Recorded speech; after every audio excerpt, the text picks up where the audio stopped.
Kami dari kelompok 8 kelas 12 IPS 2 akan menyelesaikan tugas sejarah Indonesia tentang NKK-BKK pada masa Orde Baru.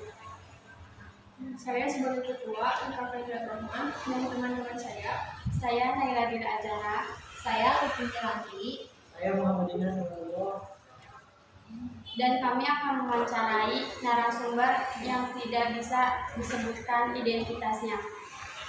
Apa yang Bapak ketahui tentang NKK-BKK pada masa Orde Baru? Jadi sebelum membahas NKK-BKK, kalian harus tahu dulu peran mahasiswa dan posisi mahasiswa dalam sebuah negara. Jadi sebetulnya jika kalian mengetahui tentang ada aturan tidak tertulis sih sebetulnya, bahwa biasanya rakyat itu takut ke pemerintah, pemerintah itu takut kepada mahasiswa, mahasiswa takut ke dosen gitu ya, karena yang menilai mahasiswa. Makanya jika kalian sudah mengerti tentang hal tersebut, pasti di semua negara ya, bukan hanya di Indonesia, pemerintah itu paling takut terhadap mahasiswa, karena mahasiswa itu adalah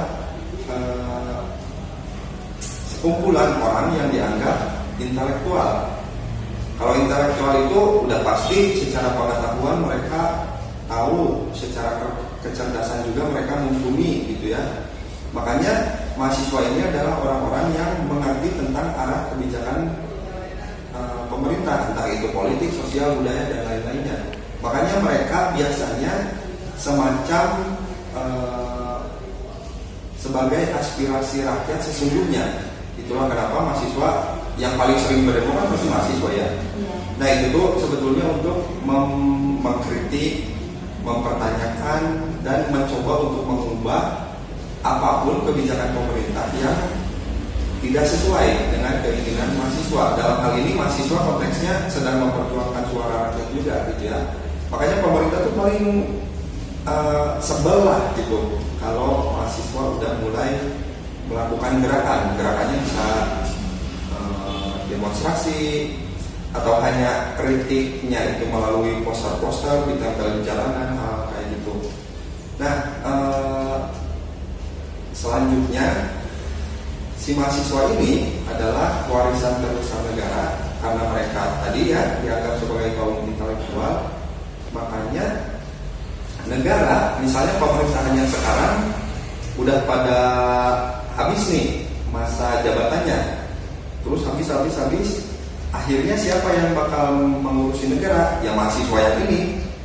Nantinya mereka yang bakal mengurusi negara, yang menjadi pejabat dan hal-hal lainnya lah, profesi lainnya gitu. Makanya kenapa posisi mahasiswa itu sangat sentral dalam sistem kenegaraan ya. Dimanapun negara yang nggak punya mahasiswa itu biasanya bakal hancur, dalam artian ya udah generasinya mati di situ, nggak ada generasi selanjutnya. Nah ini nyambung ke NKK-BKK. NKK-BKK itu adalah sebuah semacam program mungkin ya,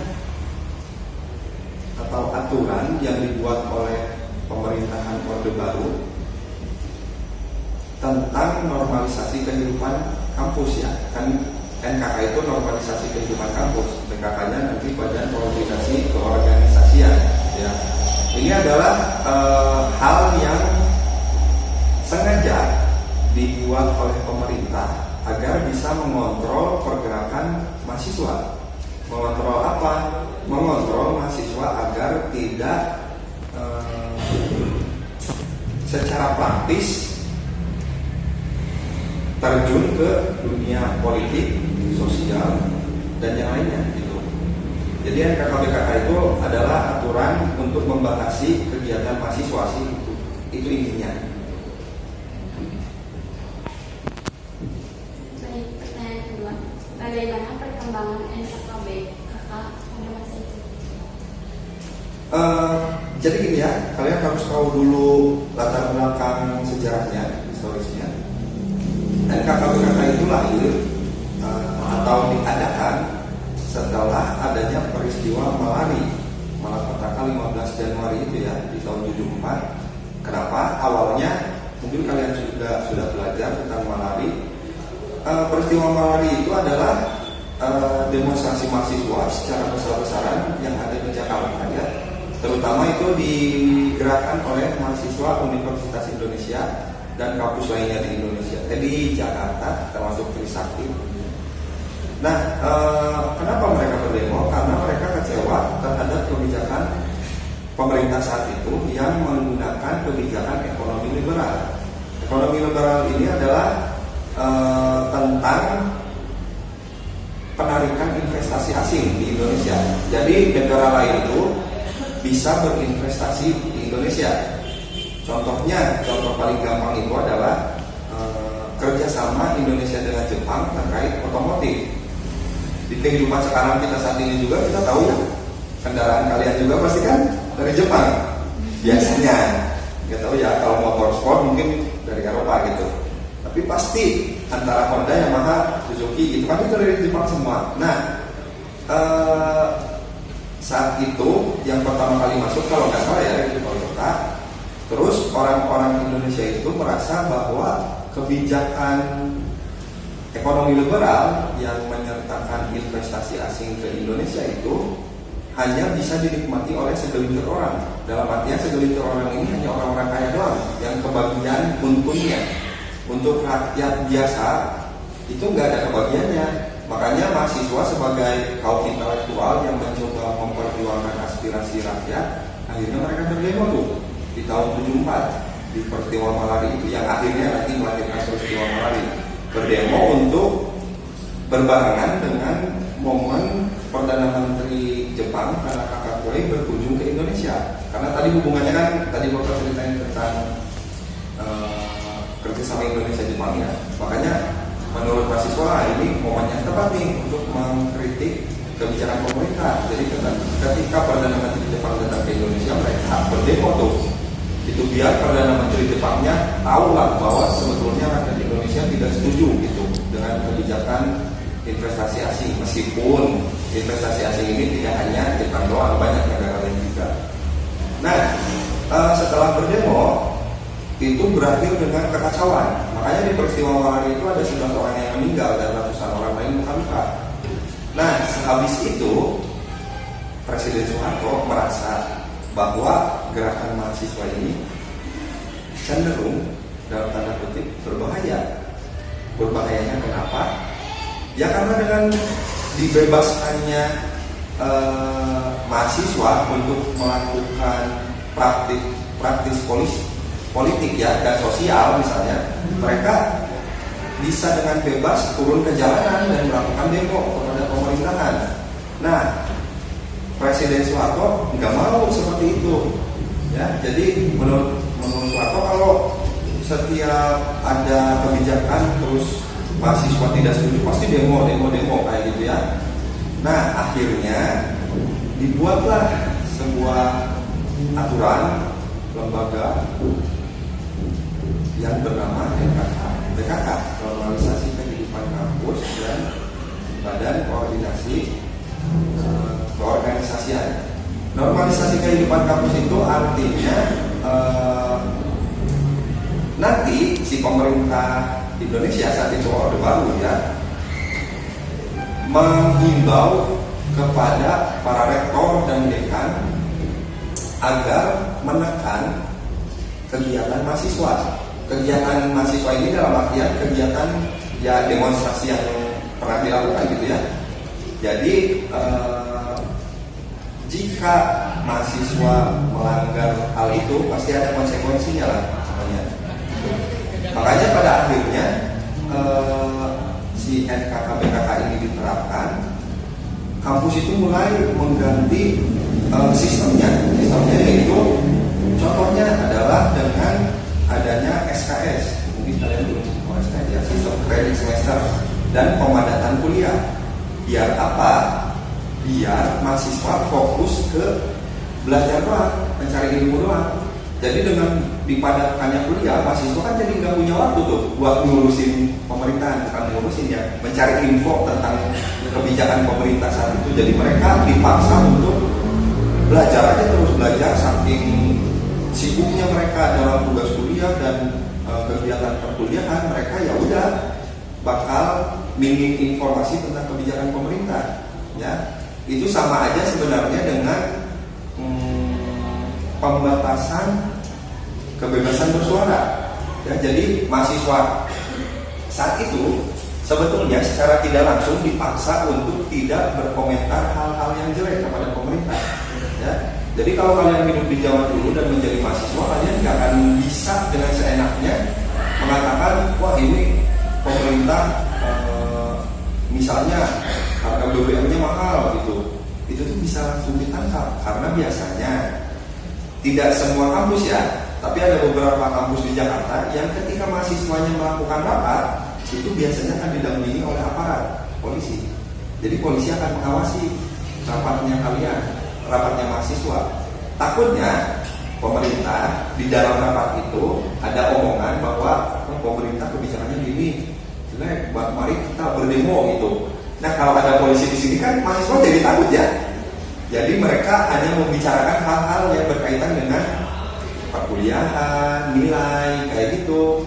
Jadi karena saking ketatnya NKK-BKK diterapkan di perguruan tinggi, ya akhirnya melahirkan generasi mahasiswa yang apatis. Karena mereka kan disibukkan dengan kuliah nih, informasi dari luar termasuk kebijakan pemerintah, jadi mereka karena banyak tugas, jadi mereka ya udah nggak terlalu mempedulikan kebijakan pemerintah gitu. Makanya apatis itu dalam artian ya udah itu mending kerjain dulu tugas.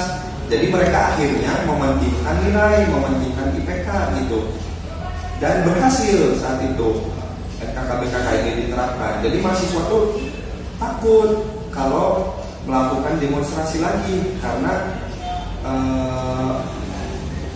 jadi setelah presiden apa ya disebutnya dalam tanda kutip takut kepada mahasiswa, presiden langsung menyuruh Menteri Pendidikan dan Kebudayaan Daud Yusuf namanya untuk mengesahkan aturan terkait kegiatan pembatasan kegiatan mahasiswa. Makanya itu di tahun 76, di tahun 77 diterapkan lagi aturan mengenai hal tersebut. Makanya ya udah mahasiswa saat itu benar-benar kayak terpenjara lah, dalam tanda kutip ya, terpenjara secara pikiran. Karena pikiran mahasiswa itu kan sedang kritis-kritisnya gitu ya, tapi tidak bisa mengeluarkan pendapat mereka kepada pemerintah tentang hal kritis yang mereka punya gitu. Jadi ya mereka hidup di kampus serasa di penjara gitu. Yang bisa mereka lakukan akhirnya hanya belajar, mengejar nilai, lulus udah.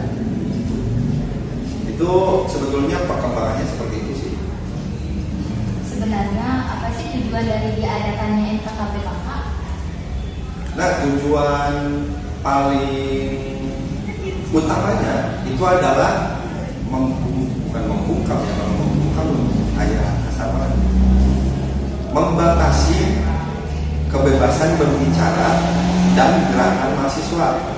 Kebebasan berbicara mahasiswa tadi udah disinggung ya, bahwa mahasiswa itu adalah orang-orang kritis yang biasanya mengikuti kebijakan pemerintah. Misalnya kebijakan pemerintahnya dianggap buruk, mereka pasti langsung bakal berdemo entah ke DPRD, DPR, Istana Negara, apalagi langsung ya ke istananya presiden gitu, berdemo untuk mengganti kebijakannya, misalnya kayak gitu. Terus mahasiswa, tujuan lainnya adalah mahasiswa dilarang untuk berpolitik praktis. Dalam artian mereka yaitu sama aja, mereka tidak boleh terlalu mengurusi politik negara dalam negeri gitu. Jadi ya udah mereka fokus aja belajar gitu. Padahal kan fungsi mahasiswa itu bukan hanya belajar ya, tapi memang idealnya ini untuk menyambung lidah masyarakat ke pemerintah gitu ya. Jadi fungsi paling atau tujuan paling besarnya itu adalah membatasi kegiatan mahasiswa dari dunia politik dan sosial gitu. Ujung-ujungnya intinya pemerintah itu nggak mau mahasiswa itu berdemo lah gitu. Karena kalau berdemo otomatis apa yang sudah direncanakan mahasiswa nanti berantakan. Karena misalnya pemerintah ini misalnya dong ya, pemerintah ingin menaikkan harga BBM.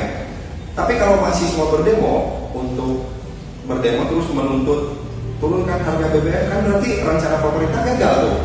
Karena yang tadinya mau dinaikkan harga BBM karena mahasiswanya berdemo, malah nggak jadi dinaikkan gitu kan. Nah sebetulnya tujuan utamanya adalah itu. Jadi makanya kenapa di kampus-kampus banyak sekali, kalau dulu ya kalian pasti nggak tahu, kalau dulu di kampus itu pasti ada aja polisi yang jalan-jalan di kampus itu tuh sebagai pengamanan juga. Jika ada suatu kumpulan, misalnya kumpulan mahasiswa yang dianggap mencurigakan, itu pasti bakal ditanya-tanya, ini kalian mau apa kumpul di sini?